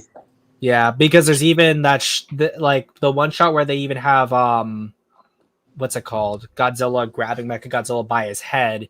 There's a one GIF that you see. there's a Godzilla just blooper took where off it his rips head. off. Yeah, There's a blooper. It's like I would say it's like the same deal with how in Jurassic Park 3 they had made the new Spinosaurus animatronic and they didn't realize how strong it was and ended up like just ripping apart the T-Rex animatronic because that animatronic was so much older. Yeah, which is why that fight is so much shorter and mostly CGI. Mm-hmm. But to loop this back around, I wonder if they took notes from. Well, I wonder if they took notes from the Gamera trilogy for like better choreographed monster fights, because it feels like the Millennium era especially like didn't hold back with the fights. Well, I'd say like they also made the suits a lot G2K slimmer. That's another thing to consider. Yeah, that is true. Yeah, they did do that. They did do that, and that kind of, and that's what allows for a lot of dynamic fights. Like especially, I'm thinking of doing discussions on all of the Millennium films, but especially with Final Wars, you could see how that slimness adds to a lot of the fight sequences. It's despite liking my Godzilla's anything, chunky, I decided on making Trago specifically slimmed down, since it is a very it would be a very action heavy story. So it would just make more sense to make him that way. Yeah. Yeah, I mean the 54 suit was pretty slim in comparison to everything else. But like, to loop this back around to 2000, like, especially in comparison to the Haze. Yeah. I think in spite of Orga's interesting build, it doesn't exactly hinder what they were trying to pull off in any way, because Zim already explained that one part where Godzilla ducks under an arm swing and bites onto the arm before Orga then throws him back. Yeah. I think another thing too to consider is the fact that with this film too, this was for Shinichi Kuwakasa specifically, this was his time being the modeler for all the monsters in a Godzilla movie. And in this case, not only did he make Godzilla and Orga pretty flexible, he would also be the main modeler for Megaguirus as well, which, despite being like a suit that had a lot of difficulties being like moved around because of its build, is still more maneuverable than like Space Godzilla or Little Godzilla, which he was the modeler for, or Mecha Godzilla, which he was also the suit modeler for as well. So I think it's also a matter of him just learning from like what he had done originally with other Godzilla suit stuff, because he was the modeler for Ultraman, Tiga, Dyna, and Gaia. So he knew how to make suits that were more flexible, but I think it just came down to what Toe specifically wanted. Yeah, because those guys. I think it's also just. I also think it's also. Yeah, I think for Megaguirus, I think it's also lessons learned from Gallus, because Gallus was also an incredibly flexible suit. Yeah, but he didn't Heisei do Gallus. He wasn't the modeler behind that. I know, but he wasn't the modeler behind that, but maybe he watched those films and got some lessons from there. Probably because he did model the Legion soldiers in Gamera 2. He just wasn't involved in. He wasn't involved in Guardian of the Universe or Gamera 3, I believe. Yeah. So it's but even then, you can see it in the Legion soldiers. There's still some slender build in them. Yeah. There's still some maneuverable build in them. Not to mention the fact that he is the guy who also did King Ghidorah for Mothra, Rebirth of Mothra 3. He did Dagara, Death Ghidorah, which I would say Death Ghidorah is a little bit more flexible than even the Heisei kaiju are. But like he is the main modeler for the Millennium series, and you can really see that he knew how to, if need be, slip down. He knew what he was doing. Yeah, man's a goat. Simple as. Yeah. He knew what he was doing. So I think the fights are, and I think the Millennium era overall but in particular G2K benefits from that. Yeah. Plus, I think the whole, despite it being my least favorite of the series, versus Megaguirus, I think is it and Guardian of the Universe are the only kaiju films I think to get a land-based creature and a flying creature and actually have them be interesting fights, because this is a personal thing. I think Mothra is a really boring opponent for Godzilla. I think that I agree to some degree, but I think that when you thematically she works, it's just dynamic wise. No. You're misunderstanding. Thematically she is strong, but in execution, well, even since the Mothra versus Godzilla, I don't think it worked. I would say in the the original 64, I'd say it works fine. I would have one thing I wish from the Heisei series that Mothra had in the Showa period was the ability to deflect Godzilla's beams. Because if there's one thing I would love to have seen Eiji Tsuburaya do, it would have been do that scene from the Heisei series where Godzilla tries to shoot his beam and it bounces among the pedals and then hits him again. I feel that there's certain abilities that Mothra has had and then doesn't have that allow her to be a more dynamic fight. And that's just one of them, because I would say that it's a dynamic fight in the first film that she's in against him. GMK got around it with GMK. That fight still feels very much like Godzilla's just swatting at her until he, uses his atomic breath, and it's just and then the climax with the two larvae is, I feel equally as unengaging for completely different reasons. I would say that 64's Mothra larva I don't like as much as what's it called? As Tokyo SOS's the Mothra. amalgam? No, Tokyo SOS's Mothra larva. How they do the same thing, I like how they do it a little bit better. Tokyo SOS, I feel, is also a little bit. It's a bit better. But I think by the end of it, it is just Godzilla versus Kiryu round 2, featuring the two Electric Boogaloo. Featuring two things of poop. Unless an actual technically, just 3-on-1. Mm-hmm. Yeah, no, it is a 3-on-1. Yeah, and then you have GMK, which is like, I'd say, It's GMK and mostly Godzilla just SOS had. GMK Mothra is mostly just Mothra like running away from Godzilla and then putting in a few pot shots here and there. She gets ragdolled in that movie. Mm-hmm. Yeah, it's like Everyone that movie did not. gets ragdolled That in movie. GMK. Yeah, no, and it was the point. Yeah, all right. I'm gonna go get my pizza ready. Okay. Yeah. Yeah, I think since circling back to the design philosophy of the Millennium era overall, I think the fact that Mothra was given like extended limbs, just like the legs being longer, allowing her to properly grab stuff, I think that just helped with dynamicism. Also, GMK having the stinger shots, getting around that. Granted, GMK Mothra suffers from a lot of stiffness. That is. Like overall, Tokyo SOS has I the don't like better that Millennium design. Mothra. Oh god, I really don't like GMK Mothra's design, but I'd say we'll get to that once we get to GMK. Yeah, besides Monster vs. Mothra, GMK Mothra is definitely my least favorite Mothra design. See, I like Monster vs. Mothra for a lot of what it's trying to go for. And also partially because I kind of have nostalgia for it, but yeah. Like every time I look at Kata Mothra or just Monster vs. Mothra in general, I just remember Godzilla, Rodan, King Ghidorah, and just how perfect they are in terms of being faithful designs. And then I look at Mothra and I'm just like, why? Why did you do this, Mike? and then you have Gemini, which is my second favorite Mothra design. I love that The thing. big floofy one? Yeah, the comic. Oh. Yeah, no, that design's a little, again, too floof for me. I love floof. I love the floof. Okay?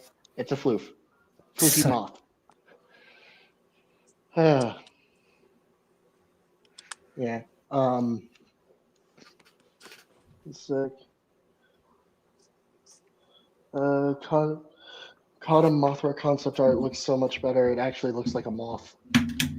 Yeah, Kata Mothra in execution looks like a moth mixed with a mantis, mixed with a wasp. Yeah. Yeah, no. Any more things to say about G2K that hasn't already been said yet? I think for the most part, everyone else has said what I've wanted to say too. Pretty good Sick, film. you have anything to add? I thought it was a pretty good film. You know, I really like the Orga fight. I mean, myself. you think every Godzilla movie is a pretty good film. So okay. Okay, Nemesis boy. You know, that's only half of my personality. Yeah, I don't know. When's the last time you mentioned Minecraft? Actually, yesterday. I didn't see it, therefore. I brought it up in a voice it don't chat. matter. I brought it up in a voice chat or in GMs, but it was with Kuru, I think. Or was it in? Was it either? No, it wasn't. No, it wasn't a different VC. Never mind.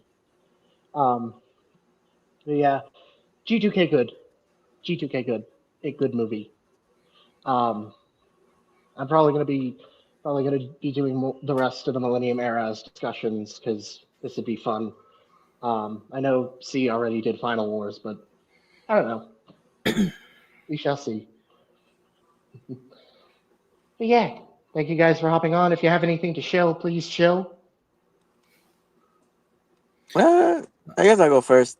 If we're wrapping up here, you can find me on the Kaijunaut channel. I do live streams myself. The next one coming up on Wednesday, I believe, is going to be a discussion on Godzilla 98 and Godzilla 2014, discussing aspects I think that I personally think were handled better in 98 over 2014 when it comes to things like how they depict the monsters and such. That's going to happen then over on my channel. Okay. Zim? Yeah, like I forget who it was who said it, but Godzilla 2000 is the Godzilla film I would definitely recommend to anyone who says, how do I want to get into Godzilla? I think that it is modern, but it still has a lot of the antiquated suits and miniatures that we as Godzilla fans already like. So that's an easy get in point for people. It's got some wonkier effects, but I think that generally, if someone is able to deal with the wonky effects in Godzilla 2000, it's going to be a much easier transition for them when they watch something from the Showa era, where at first that may be harder for them if that was where they were getting into it to start with, where they wouldn't be able to buy into it. So yeah, like I think that's what I want to introduce people to when it comes to Godzilla. If I have the opportunity to, favorite Godzilla design besides minus and 54, favorite Godzilla film besides minus and 54. So yeah, I'm back. Sorry. Yeah, we're just wrapping back up. in so- black. Hit the Kuru. What'd you say? Cruise in black? Blacks and Kuru. As far as for myself, I think in general this film works, and it's a testament to the fact that if you can execute it well enough, simplicity is sometimes that's the right call.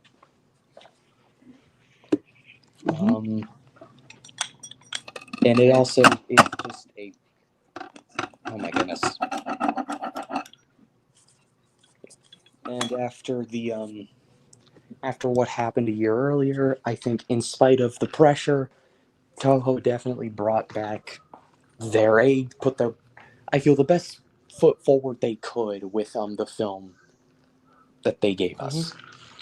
98 so good they brought him back. That's a historical. Vic, now don't Yeah, and then- start. This is see Vic. This is the kind of historical revisionism people claim -1 was doing. Yeah.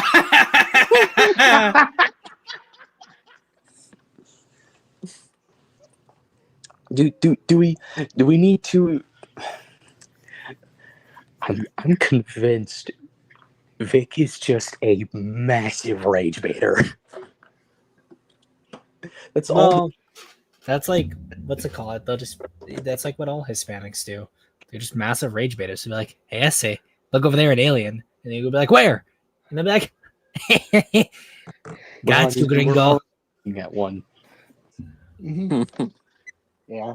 And then you two have any channel plugs or anything that you like to recommend or show or any upcoming projects? I think I'm pretty funny when I post. Also, I'm the smartest person out of everyone here. Yeah, watch your mouth, boy. Don't make me Hoshi take said you you're to town. I mean, Hoshi said you're the funniest, so Yeah.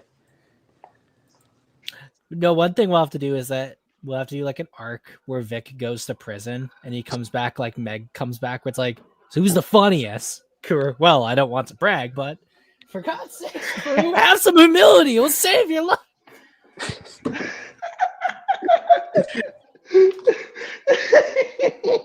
No, wait. So if you're Peter Griffin in this scenario, we need to just microphone draw art of Vic making Zim bite the curb.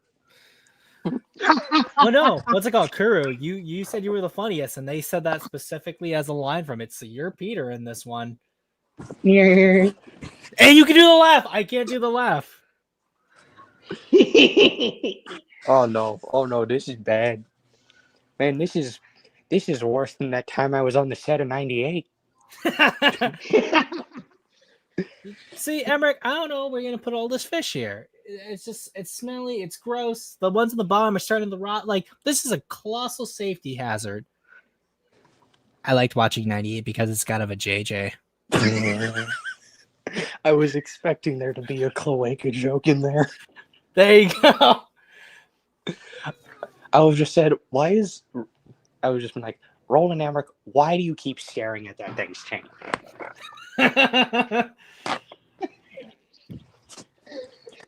It seems today that all you see is violence in movies and slop on TV. But where are those good old objective values on which we used to critique? Luckily, it's in God. Now we can positive can do all the things that made us laugh. Cope and seethe. Cope and seethe. Oh, sin. God. As soon as you started doing this, I was just like, I need to have Stewie say cope and seethe. Cope and seethe. Oh no! Somebody please make an edit of that. That was for a second you just sounded like Mort. Somebody please. Me? No, Minecraft No, World. me. Yeah, the most Me. Jewish New York sounding voice ever for a second. Somebody please record that. And that just sounds like Peter wading through his empty glasses. Oh my god. Oh my god. Hey Lois, we're not watching Slop today. Yay. Boy, this is worse than that time I debated with someone on Twitter about -1. Why do you keep calling this film fascist?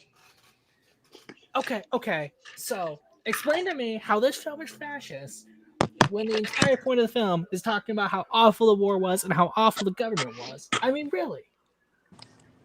It's just that one. It's that one clip of that. It's that one cutaway gag to the person arguing with a literal ass. We now return to Tom Tucker with the weather. Okay. I think now is a good time to wrap it up. There we go. I guess. Crap, I forgot what I was gonna say. Holy crap, Dean Devlin! Hey, Peter, it's me, Dean Devlin, creator of Independence Day and Godzilla. Dude. Punches him in the face. That's for ruining Godzilla. Bruh.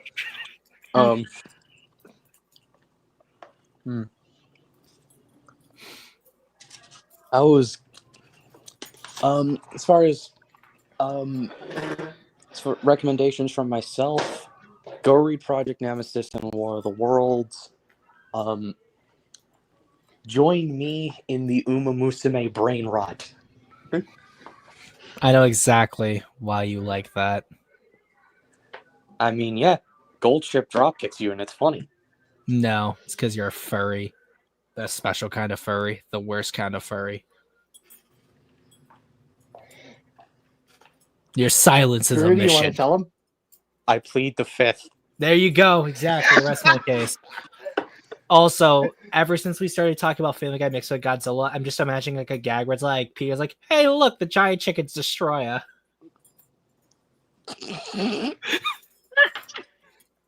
I know, it's hey, look, the giant chicken's destroyer.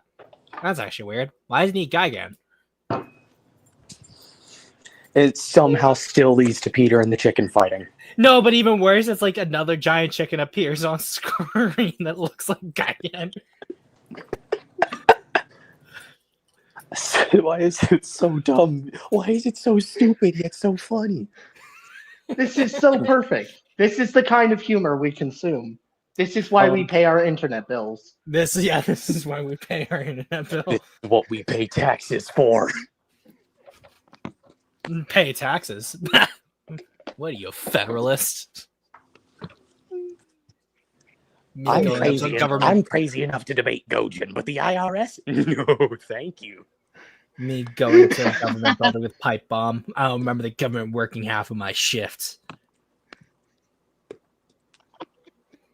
Well, yeah.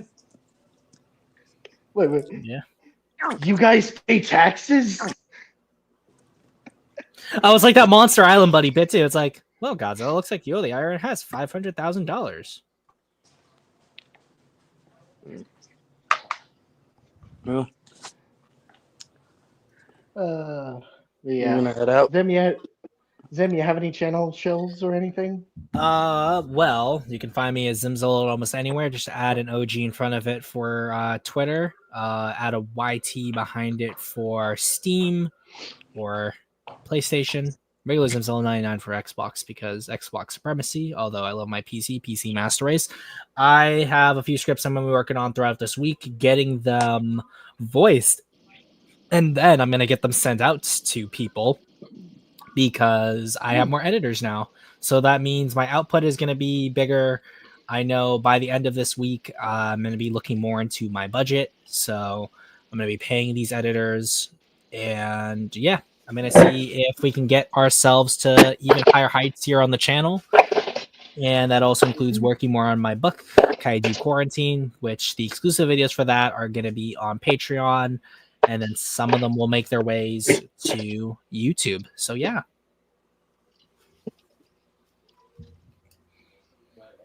Where's your book going to be sold when 1 sec. it's time? What? Look at this.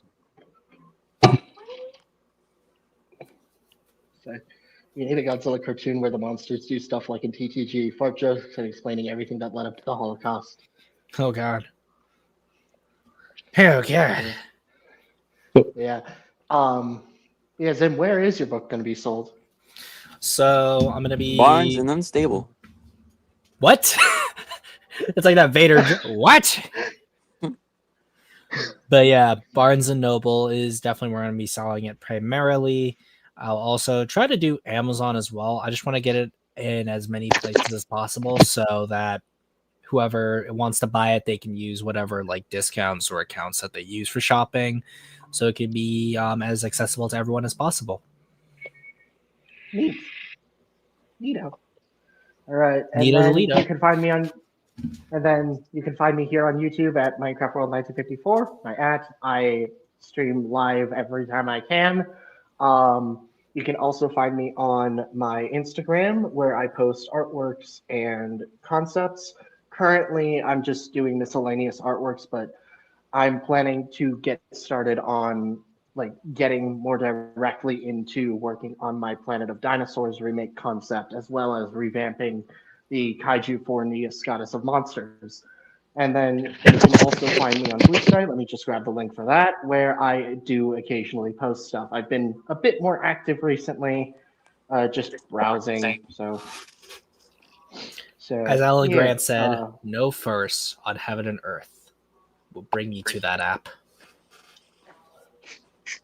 yeah, you're fine. I can cover it. I can cover it for you. I'll take that place. Animus and I are already on there, so yay, and Hoshi as well. So, 1 sec. Let me just get the. Come on. There we go. Just paste the link on. There we go. And now you understand. I have to review all the Godzilla movies. With Minecraft World off doing his own thing, I will now take over the Minecraft World Empire. I mean, you own an empire the size of the length between the solar system and what was it? Alpha Centauri. No, yeah, that is true. Yeah. So, yay, good for you. But yeah, go watch G2K, go read Project Nemesis, go read War of the Worlds, or watch any of its adaptations except for the 2025 film. No, watch that one exclusively, just in spite of Tune in to Minecraft. Sea Monster stream on Friday. That's going to be fun. And then I shall probably be having another stream in the future. I'm debating on continuing this Millennium discussion or talking about Planet of Dinosaurs. We shall see. But yeah, you guys take care. Good night. Boy. Peace.